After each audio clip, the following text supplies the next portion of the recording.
Hello, this is Avinesh Sharma and I welcome you all to the crown success. I hope आप सब अच्छे होंगे दोस्तों। पिछली वीडियो में, पिछले लेक्चर्स में हमने देखा था कि गढ़वाल के परमार वंश की सत्ता दोबारा से कैसे स्थापित हुई, कैसे गोरखाओं का शासन अंग्रेज़ों ने ख़त्म करा और कैसे सुदर्शन शाह ने दोबारा से सत्ता स्थापित करी। लास्ट राजा मानवेंद्र शाह हुए हैं। पूरा फैक्ट्स हमने जाना, एक एक चीज़ हमने पिछले लेक्चर्स में कवर किया। इसके बाद में हम आगे को अपने नए लेक्चर से शुरू कर रहे हैं। हमने दोस्तों मध्यकालीन जो इतिहास था उत्तराखंड का वो कंप्लीट कर लिया। आज हम आधुनिक काल से शुरू करेंगे। ठीक है, ये देखो, आप पिछले लेक्चर में हमने बताया था कि नागकटी रानी के बारे में और मानवेंद्र शाह, बहुत सारे फैक्ट्स मैंने बताए थे पिछले लेक्चर्स में। जिन लोगों ने नहीं देखी है, आप पूरी सीरीज़ देखो। एक एक चीज़ को हम कवर कर रहे हैं। परीक्षा वाणी को माइंड मैप के फॉर्म में अच्छी तरीके से फ्लो चार्ट के फॉर्म में मैं कवर कर रहा हूँ, ताकि आप कनेक्टिविटी बना पाओ और कनेक्टिविटी बनाने के बाद में ना इनको याद भी अच्छे से कर पाओ, आप चीज़ों से रिलेशन बना पाओ। ठीक है दोस्तों, चलो आधुनिक भारत हम आज शुरू कर रहे हैं। इसमें हम पढ़ेंगे, देखो हुआ क्या था कि जब गोरखा शासन था तो गोरखालियों ने 1790 में दोस्तों कुमाऊं पर अधिकार कर लिया था और 1804 में इन्होंने गढ़वाल पर अपना अधिकार कर लिया था। गोरखाली जो थे, गोरखा शासक जो थे, ये नेपाल के बहुत ही साहसी और लड़ाकू शासक हुए। लड़ाकू लोग थे, साहसी लोग थे ये। ठीक है, तो नेपाल में एक राजा हुए हैं रण बहादुर शाह। इन्होंने क्या काम किया, इन्होंने अपना प्रतिनिधि बनाया यहाँ पर शासन चलाने के लिए। किनको बनाया प्रतिनिधि अपना? जिनको प्रतिनिधि बनाया उनको सूबेदार कहा जाने लगा। ठीक है, सूबेदार का प्रशासन चलता था। किसने बनाया? रण बहादुर शाह ने। इस क्षेत्र पर शासन प्रशासन चलाने के लिए सूबेदार नियुक्त किए गए। प्रथम जो सूबेदार था उसका नाम था जोगामल शाह। इस व्यक्ति ने भूमि बंदोबस्त प्रणाली शुरू करी और पहला जो बंदोबस्त ने लगाया 1791 से 92 का टाइम पीरियड है। ठीक है, इसमें लगाया। दूसरा सूबेदार था दोस्तों काजी नरसा, और काजी नरसा के समय पे ही मंगलवार रात्रि कांड हुआ। अब ये हुआ क्या था कि ये लोग जो है ना मंदिरों को ध्वस्त करने लगे, हिंदुओं के जबरन धर्म को परिवर्तित करने लगे। तो उन सब के विरोध में रात में कुछ घटनाएं हुई थी, ये सब चीज़ें हैं। तो मंगलवार कांड इसके समय पे हुआ था। सातवां सूबेदार हुआ दोस्तों अजब सिंह ख्वास। ठीक है, इसने क्या काम किया, इसने बोला कि ब्राह्मणों से बेगार कराने के लिए, बेगार मतलब एक बोझा इधर उधर या फिर जो होते हैं सिर पे वजन लाद के ले जाना। ठीक है, इसने कहा कि ब्राह्मणों के पैर पूजे जाते हैं, सिर नहीं, इसीलिए बोझ इनके सर पर रखो। 13वां सूबेदार हुआ दोस्तों फ्रेजर साहब बहादुर। ये ज़्यादा सूबेदारों के बारे में था। गोरखालियों की अगर हम कुछ और बात करें तो ये दशहरा त्यौहार मनाते थे, दुर्गा पूजा में इनकी रुचि थी। इनकी राजभाषा थी दोस्तों गोरखाली। ये हथियार रखते थे, खुकरी, खांडा, छुरी, तलवार और भुजाली, ये इनके हथियार हुआ करते थे। अब एक शब्द आता है, टर्म आती है गोरख्याली। क्या टर्म आती है? देखो, गोरख्याली, ये टर्म आती है। गोरखाओं का शासन अत्याचारी रहा है, इसीलिए इनके शासन को गोरख्याली कहा जाता है। ठीक है, ये समझ में आया आपको? चलो देखो, ये जो मैं माइंड मैप आपको दिखा रहा हूँ ये, ठीक है, जो लोग नए, जो लोग सीरीज पढ़ते आ रहे हो उनके लिए तो ठीक है, लेकिन जो न्यू स्टूडेंट्स हैं उनको देखो, आप ये माइंड मैप जो होते हैं ना दोस्तों, कनेक्टिविटी बनाने में बहुत ज़्यादा आसानी रहती है इनकी। इससे क्या होता है, चीज़ें रिलेट कर पाते हैं, है ना, चीज़ें रिलेट कर पाते हैं। पीछे तक सारा देखो आप, मैंने सारा कुछ माइंड मैप की फॉर्म में बताया, एक एक चीज़ों का कनेक्शन बनाया, हर एक चीज़ का कनेक्शन देखो। कैसे प्रद्युमन शाह, प्रीतम शाह, सुदर्शन शाह, ये हर एक चीज़ का कनेक्शन मैंने बनाया। चीज़ें जो है आसानी से याद हो जाती हैं। मैं न्यू स्टूडेंट्स को बता रहा हूँ, अगर आप लोग ये नोट्स लेना चाहते हो, ठीक है, जो ये नोट्स मेरे हैंडमेड नोट्स हैं और एक एक चीज़ है, क्लास के साथ आपको नोट्स मिलते हैं, तो आप ये देखो कि हमने केवल एक ऑफ़र भी चल रहा है, लिमिटेड ऑफ़र है अभी, कभी भी ये प्राइस बढ़ सकते हैं आने वाले समय में, या जैसे ही क्लासेस पूरी हो जाएंगी ना ये प्राइस बढ़ जाएंगे। अभी क्लासेस चल रही हैं, इस वजह से प्राइस कम कर रखे हैं। 149 में आप जो है व्हाट्सएप से हमें कांटेक्ट करके और एक पेड ग्रुप में आपको ऐड कर दिया जाएगा, और डेली क्लास के अकॉर्डिंग, मंडे टू सैटरडे आपकी क्लास चलती है, डेली क्लास के अकॉर्डिंग आपको ये नोट्स मिला करेंगे। ठीक है, और क्लास के बाद में ये नोट्स का प्राइस बढ़ जाएगा, फिर बाद में ये नोट्स जो है महंगे मिलेंगे। अभी क्लास के अकॉर्डिंग है सारी चीज़ें, ताकि आप इनसे याद कर पाओ, रिवीजन कर पाओ, क्योंकि रिवीजन करना बहुत ज़्यादा आसान रहता है इनसे। है ना, याद कर पाओ, रिवीजन कर पाओ और सारी चीज़ों को समझ पाओ, कनेक्टिविटी बन जाए, दिमाग में कनेक्टिविटी बन जाती है ना, तो चीज़ें अपने आप ही रिकॉल होने लगती हैं। एग्जाम में जैसे क्वेश्चन आता है तो आप रिकॉल कर लोगे चीज़ें। और ये बने किस लिए, चाहे आपका उत्तराखंड में दोस्तों लेक्चरार का एग्ज़ाम हो, पीसीएस का एग्ज़ाम हो, लोअर पीसीएस हो, पुलिस वाला एग्ज़ाम हो, फॉरेस्ट वाला एग्ज़ाम हो, कोई भी एग्ज़ाम जो उत्तराखंड का फैक्चुअल जिसमें पूछता है, तो मैंने फैक्ट्स हर एक लेवल पे ध्यान रखते हुए नोट्स को तैयार किया है। आपकी परीक्षा वाणी हो, बीएस नेगी हो, सभी का मिक्सचर है, सभी की तरफ से, सभी के लिहाज से बेस्ट फ्लो चार्ट की फॉर्म में नोट्स हैं। ठीक है दोस्तों, चलो ये समझ में आ गया आपको। आगे की बात करें फिर क्या हुआ दोस्तों कि मैं आपको बताता हूँ कि रिलेट करना चीज़ों को। अप्रैल 1815 में एक व्यक्ति हुआ निकोलस, एक गार्डनर, इन दोनों ने मिलकर क्या काम किया, अल्मोड़ा को गोरखाओं से जीता। ठीक है, उसके बाद 15 मई 1815 को ऑक्टर लोनी ने मलाव का किला गोरखों से जीता। ठीक है, फिर दोस्तों 2 दिसंबर 1815 का समय आया, संगोली की संधि हुई। इस समय लीडरशिप थी, चौथा सूबेदार था गोरखाओं का अमर सिंह थापा। ठीक है, इसने संगोली की संधि करी और संधि करी चंपारण के बिहार में। ठीक है, बिहार के चंपारण में, गलत हो गया, बिहार के चंपारण में संधि हुई। गोरखों की हार हुई, लेकिन नेपाल ने संधि को एक्सेप्ट नहीं किया। अंग्रेज नाराज हुए, अंग्रेजों ने कहा कि ठीक है, हम नेपाल को ही देखते हैं, अब आगे क्या होना है। इन्होंने फिर देखो फरवरी 1816 में नेपाल पर चढ़ाई करी। गोरखे पराजित हुए काठमांडू के पास में अंग्रेजों से, और फिर फरवरी में चढ़ाई करी थी और एक महीने में ही 4 मार्च 1816 को नेपाल ने संगोली की संधि स्वीकार की। और इस संधि के तहत हुआ क्या, गोरखों ने अपनी दक्षिणी सीमा के किनारे की निचली भूमि से अपना दावा छोड़ दिया, गढ़वाल और कुमाऊं अंग्रेजों को सौंप दिया, और काठमांडू में एक ब्रिटिश रेजिडेंट रखना और ब्रिटिश सेना में भर्ती होना स्वीकार किया गया। ये एक मुख्य बातें थीं। इसके अलावा एक चीज़ और है दोस्तों, 1804 में खुड़बुड़ा का युद्ध हुआ। ये कई बार एग्जाम में पूछता है, फेवरेट टॉपिक्स में से है ये, कि खुड़बुड़ा का युद्ध कहाँ पर हुआ, देहरादून में हुआ ये। और इसमें कुमाऊं और गढ़वाल का प्रशासन जो है ना, अमर सिंह थापा और रणजोड़ थापा ये चलाते थे। कोई टैक्स हैं ये कुछ जो गोरखा के काल में लगाए जाते थे, जैसे कुसही, पुगाड़ी, टीकाकर, सायर, घरही, सोनिया फागुन, पगड़ी, बलि, सलामी। कठुआ दोस्तों ब्राह्मण दासों को कहा जाता था, और विचारी जो है न्यायाधीश को कहा जाता था। अब ये चीज़ें चल रही थी। ठीक है, इसके बाद में क्या हुआ कि गोरखा को पराजित करने के बाद 1815 में अंग्रेजों ने अलकनंदा के पश्चिमी भाग यानी कि टिहरी गढ़वाल क्षेत्र को परमार नरेश सुदर्शन शाह को दे दिया, जबकि अलकनंदा के पूर्वी भाग यानी कि ब्रिटिश गढ़वाल क्षेत्र को, देहरादून क्षेत्र को अपने पास रखा। देहरादून क्षेत्र को उत्तर पूर्वी प्रांत के सहारनपुर जिले में शामिल कर दिया गया, और ब्रिटिश गढ़वाल क्षेत्र को कुमाऊं कमिश्नरी में शामिल करके नॉन रेगुलेशन प्रांत के रूप में शासित करने के लिए कमिश्नर के अधीन रखा। टोटल यहाँ 23 कमिश्नर हुए, जो कि 1850 मतलब 1850 से लेकर 1947 तक रहे। ठीक है दोस्तों, सभी कमिश्नर के कार्य को स्टडी में देखें तो भूमि को ठाट कहा जाता था, भूस्वामी को थतवान कहा जाता था। ठीक है, खैकर थातवा के किसान होते थे। खैकर 2 भागों में बटे होते थे, कच्चे खैकर और पक्के खैकर। सिरती भूमि के मालिक को वार्षिक किराया देते थे। ये पूरा गोरखा एंड अंग्रेजों की स्टडी थी। इसके बाद में यदि हम चलें तो क्या हुआ कि स्वतंत्रता आंदोलन का समय आया, जिसमें 1857 की क्रांति हुई। ठीक है, 1857 की क्रांति हुई।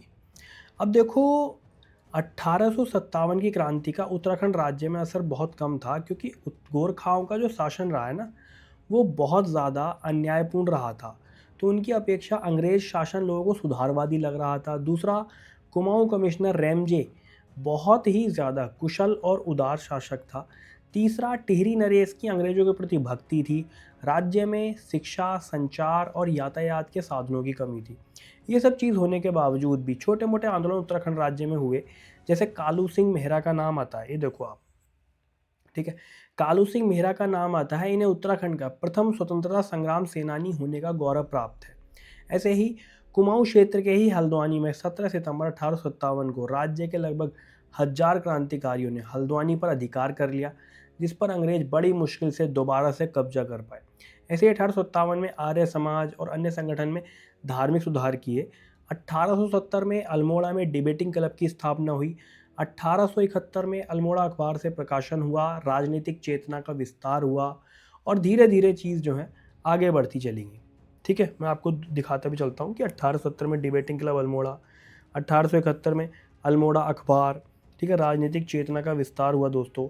हैप्पी क्लब की स्थापना करी पंडित गोविंद बल्लभ पंत ने। क्यों? क्योंकि जब चीज़ें आगे बढ़ती चली गई तो पंडित गोविंद बल्लभ पंत का प्रवेश हुआ राजनीतिक मंच पर। उन्होंने हैप्पी क्लब नाम का संगठन बनाया और साथ ही राज्यों में होम रूल लीग आंदोलन से प्रेरित होकर राज्य में होम रूल लीग आंदोलन चलाया गया। ठीक है, होम रूल लीग आंदोलन चलाया गया। तिलक और बेसेंट ने स्टार्ट किया था ये, और राज्य में ये आंदोलन चलाया विक्टर मोहन जोशी ने, बद्रीनाथ पांडे ने और चिरंजी लाल ने, हेमचंद ने।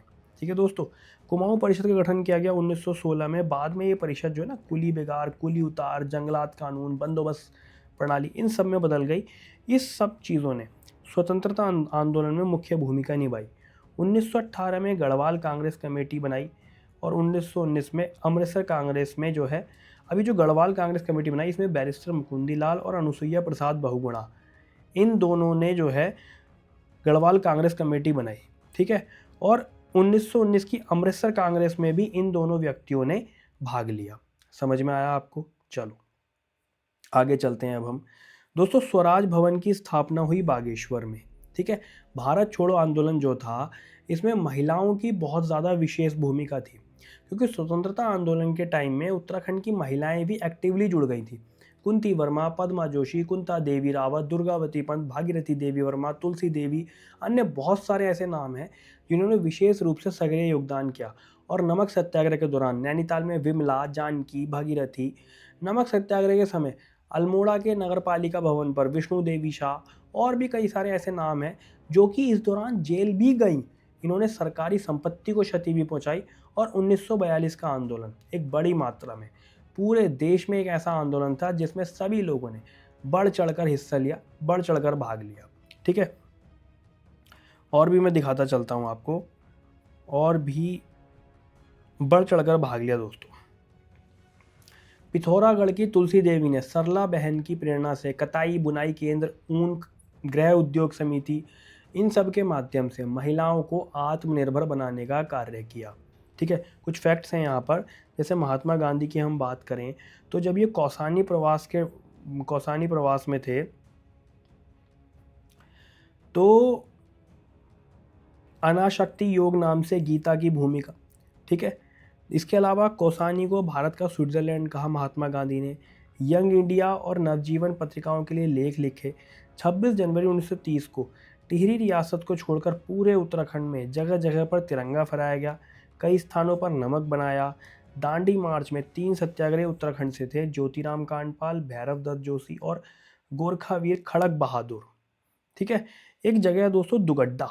1930 में पहला राजनीतिक सम्मेलन ब्रिटिश गढ़वाल के दुगड्डा से हुआ। ठीक है, एक वर्ड आता है पेशावर कांड। क्या था कि वीर चंद सिंह गढ़वाली की लीडरशिप में, इनके नेतृत्व में गढ़वाल सैनिकों ने निहत्थे अफगान स्वतंत्रता सेनानियों पर गोली चलाने से इनकार कर दिया। इस घटना को पेशावर कांड कहा जाता है। गांधी आश्रम की स्थापना हुई दोस्तों 1937 में अल्मोड़ा के पास चनौदा में, सोमेश्वर अल्मोड़ा के पास चनौदा में। ठीक है, यह प्रयास किया गया शांतिलाल त्रिवेदी द्वारा। इनके प्रयासों से गांधी आश्रम की स्थापना की गई। अगर हम उत्तराखंड के व्यक्तिगत सत्याग्रह की बात करें तो ये शुरुआत हुई थी 1940 के महाराष्ट्र के पवनार आश्रम से, गांधी जी के द्वारा। महाराष्ट्र के पवनार आश्रम में गांधी जी के द्वारा इसकी शुरुआत हुई थी। पहले सत्याग्रही जो थे आचार्य विनोबा भावे, दूसरे सत्याग्रही जवाहरलाल नेहरू और तीसरे सत्याग्रही ब्रह्मदत्त थे। ऐसे ही यदि राज्य की बात करें हम तो राज्य के प्रथम सत्याग्रही थे जगमोहन सिंह नेगी। ठीक है, प्रथम सत्याग्रही। अब ध्यान देना, यहाँ पर पहली महिला सत्याग्रही थी भागीरथी देवी और कुमाऊं के पहले सत्याग्रही थे दुर्गादत्त जोशी। ये जो दुर्गादत्त जोशी, इन्होंने टांडा उज्जैन, काशीपुर में पड़ता है, एक कॉलोनी है, एक मोहल्ला है टांडा उज्जैन। टांडा उज्जैन काशीपुर में इन्होंने 1941 में भाग लिया। इनको दंड मिला। दंड क्या मिला इनको? 25 रुपये का जुर्माना और 1 साल की सज़ा। किसके द्वारा दी गई? SDM काशीपुर के द्वारा। ठीक है दोस्तों, व्यक्तिगत सत्याग्रह जो चला इसमें नायक का दर्जा प्राप्त है प्रताप सिंह नेगी को, और चमोली में व्यक्तिगत सत्याग्रह के संचालक जो हुए हैं अनुसुईया प्रसाद बहुगुणा हुए। ऐसे ही मैंने आपको अभी भारत छोड़ो आंदोलन के बारे में स्टोरी बताई, महिलाओं की क्या भूमिका रही। तो देखो 18 अगस्त 1942 को देघाट अल्मोड़ा में आंदोलनकारियों पर गोली चली। हीरामणि और हरिकृष्ण इसमें शहीद हुए। गोली किसने चलाई? पुलिस ने। ऐसे ही अल्मोड़ा के पास एक जगह धामदेव सालम कहते हैं इसको, 25 अगस्त 1942, यहाँ 18 अगस्त 1942, यहाँ 25 अगस्त 1942। ठीक है, सेना और जनता के बीच पत्थर और गोलियों का युद्ध हुआ। इसमें भी शहीदी हुई टीका सिंह की और नरसिंह धानक की। एक जानकी विष्ट नाम आता है, ये सालम क्रांति इसकी मुख्य सहयोगी हैं। इसको जो है ना सालम क्रांति के नाम से जाना जाता है। किस नाम से जाना जाता है? सालम क्रांति। फिर दोस्तों 5 अगस्त, उससे पहले यहाँ पे कनेक्टिविटी बनाना, 25 अगस्त से पहले की घटना है ये। 5 अगस्त इसमें क्या हुआ, एक क्षेत्र है दोस्तों अल्मोड़ा में आता है, सल्ट क्षेत्र। ठीक है, सल्ट में एक जगह है जिसका नाम है खुमाण। खुमाण जो है सल्ट कांग्रेस का कभी हेडक्वार्टर भी था। इसके स्थान पर, इस नाम के स्थान पर, मतलब इस जगह पर, खुमाण नाम की जगह पर ब्रिटिश सेना ने जनता पर गोली चलाई। इसमें गंगाराम और खीमादेव दो सगे भाई थे, वो शहीद हुए। और ये गोली चलाई गई एसडीएम जॉनसन के आदेश पर चलाई गई। अब ये सब चीज़ें चल रही थी कि सल्ट को जो है महात्मा गांधी ने कुमाऊं का बारदोली कहा। ये पदवी जो है सल्ट क्षेत्र को दी गई। किसने दी है पदवी? महात्मा गांधी ने दी। ठीक है, ऐसे ही लक्ष्मी आश्रम की इसी क्रम में, मतलब ये जो आंदोलन चल रहे थे, महिलाओं की भूमिका, मैंने आपको बताया ना 1842 में महिलाओं की भूमिका बहुत ज़्यादा रही है। तो लक्ष्मी आश्रम की स्थापना करी। ये एक शिष्या हैं महात्मा गांधी जी की। एक दूसरी शिष्या हैं, इनका नाम है मीरा बहन। ठीक है, विदेशी शिष्या रही हैं ये, सरला बहन। और इनके द्वारा लक्ष्मी आश्रम की स्थापना करी कौसानी में। इनका मूल नाम था कैथरीन हेलीमन। इनकी सहयोगी थी तुलसी देवी। तुलसी देवी ने सरला बहन से बहुत प्रेरणा ली है। तुलसी देवी ने महिलाओं से कहा कि रो नहीं, आगे बढ़ो। ठीक है, पशु लोक की स्थापना हुई जिसमें मीरा बहन का विशेष योगदान था, और यह स्थापना करी गई ऋषिकेश।